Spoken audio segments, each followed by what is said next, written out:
Ayer el ministro de Finanzas, Richard Martínez, le quitó 284 millones de dólares a varias empresas estatales con la promesa de una devolución programada de esos valores en caso de requerirlos para el cumplimiento de sus obligaciones.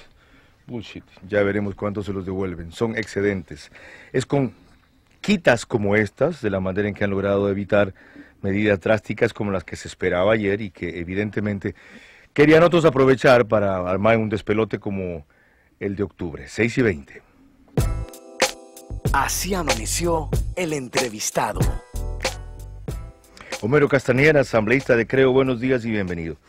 Usted solicitó públicamente anteayer al presidente de la Asamblea una reunión urgente mañana, ya que hoy concluye la vacancia legislativa y no le han respondido ni para mañana ni para el lunes. ¿Cuál era la urgencia y el sentido de su pedido?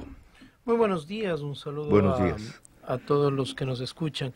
Efectivamente, no podíamos abstraernos de conocer de primera mano nosotros como representantes del pueblo ecuatoriano, de diferentes regiones, diferentes provincias, en la Asamblea Nacional lo que está sucediendo. Tenemos una debacle de los mercados mundiales, una caída estrepitosa del precio del petróleo que va a afectar la economía, que va a afectar el presupuesto general del Estado, y necesitamos la comparecencia del Frente Económico para que nos explique cuál va a ser ese impacto en la proforma presupuestaria que entró en vigencia en diciembre del año pasado, toda vez que recordemos que se estimó para esa proforma que no solo va a regir el 2020, sino el 2021, es una proforma prorrogada porque el 53 millones de dólares del petróleo está en 30. Hombre, ya lo explicaron ayer. Bueno, lamentablemente, allí no solo es decir, va a haber un faltante de 2.000 millones de dólares, va a aumentar el déficit, sino ¿qué se va a hacer? Lo dijeron ayer. Mi pregunta es ¿qué le parecen las medidas? A los que tienen vehículos más de 20.000 dólares, 5%. Hay una medida adicional de 0.75% sobre el impuesto a la renta. Esto que me acaba de escuchar, que le han quitado para devolverles luego a las empresas estatales porque están cortos de liquidez. Han anunciado que reducirán 4 o 5 instancias, secretarías, dependencias, lo que significa también reducir personal, etcétera. Bueno, esas medidas no solucionan absolutamente nada. ¿Ah? No solucionan nada. Estamos hablando de que en la proforma se nos habló de un déficit de casi 3.500 millones de dólares. Más ahora 2.000 millones de dólares por esta caída del precio del petróleo. Estamos hablando casi de un déficit de 6.000 millones de dólares. ¿Qué quiere decir no solucionan nada? ¿Mintieron ayer? Es como paños de agua tibia a un enfermo terminal. Vamos a recaudar 1.400 millones de dólares cuando estamos hablando del que el faltante a final de año va a ser cerca de los 7.000 millones de dólares. Vamos en ese mismo orden. Usted dijo que el déficit inicial es de 3.500, se mantiene. Para este que crecía en 2.200 está lo de ayer. Entonces seguimos en 3.500. ¿Y? Pero es que ese déficit iba a ser de 3.500 millones siempre y cuando, recordemos, fueron a la Asamblea y nos dijeron que van a monetizar CNT, Banco del Pacífico, y la hidroeléctrica La Sopladora. Correcto. Estamos en el primer trimestre del año, tuvimos la comparecencia, le comento, de Marta Moncayo, quien está al frente de CNT, que es la empresa más rentable, la empresa pública más rentable que tiene el Ecuador, y nos dijo públicamente que posiblemente esto no se dé. ¿Sabe cuánto le quitaron a CNT el año pasado?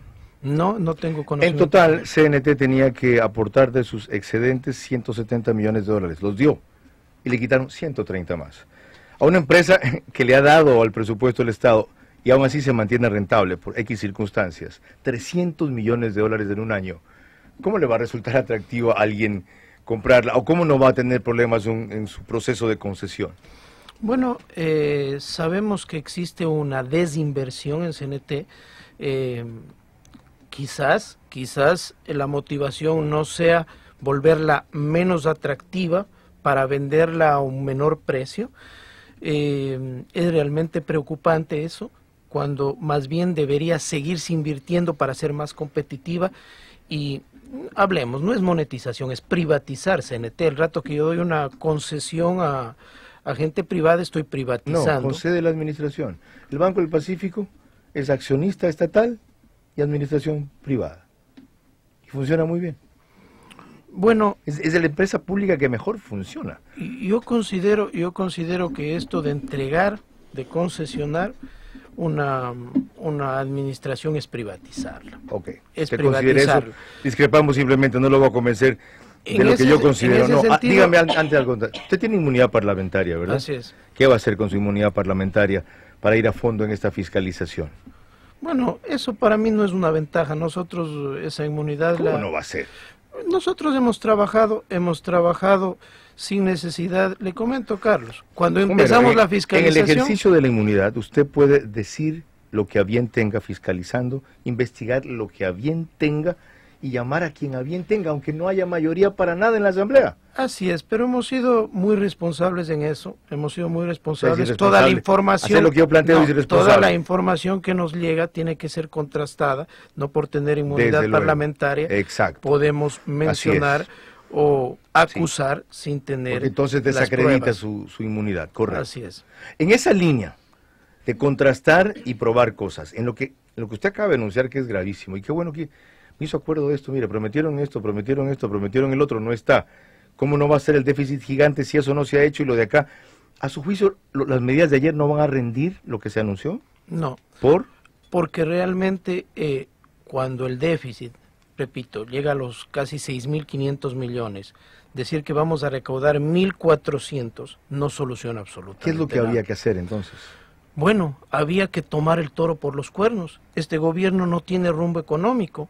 En el 2017, Ley Económica Urgente de Reactivación Económica, que no reactivó nada. En el 2018, Ley de Fomento Productivo, que no fomentó nada. El año pasado, primero una ley de crecimiento económico que se archivó, vino una ley de simplicidad tributaria, y ahora dicen que van a mandar otro proyecto de ley económica urgente. Yo tengo que ser categórico en decirle al gobierno que se deje ayudar, que se deje ayudar. ¿Se deje ayudar haciendo qué?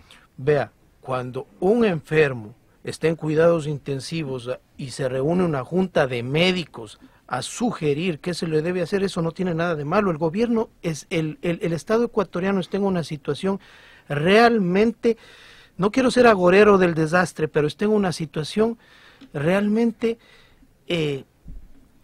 vea, no sé qué va a suceder, es escalofriante los Sugiera números. entonces, Homero, qué hacer. Bueno, había que tocar la focalización del subsidio a los combustibles. ¿Incluido el gas? No, el gas no se tiene que tocar. ¿Y qué hacía con las manifestaciones que se anunciaban enseguida?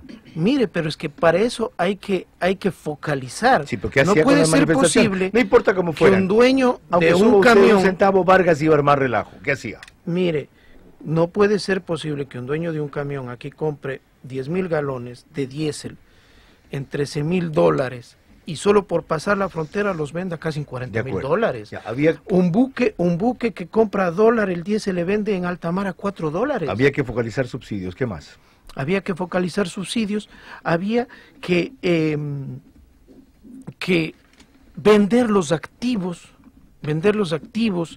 improductivos. Que son, por ejemplo, Tame, ¿quién quiere comprar una compañía quebrada que tiene que viene 200 trayendo millones de dólares, Homero? 300 millones de dólares en pérdida. Ya son 100 más. Sí, son 300 ¿Quién millones quiere de comprar dólares. eso? Porque compra la deuda. O usted propone que se venda Tame y el Estado se quede con la deuda. Mire, esos activos improductivos y que están generando pérdida, hay que deshacerse, pues. No puede seguir el gobierno manteniendo esas empresas.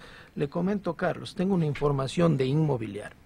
Inmobiliar tiene casi 5.000 bienes, entre terrenos, casas, edificios, de los cuales el 80% está subutilizado o abandonado.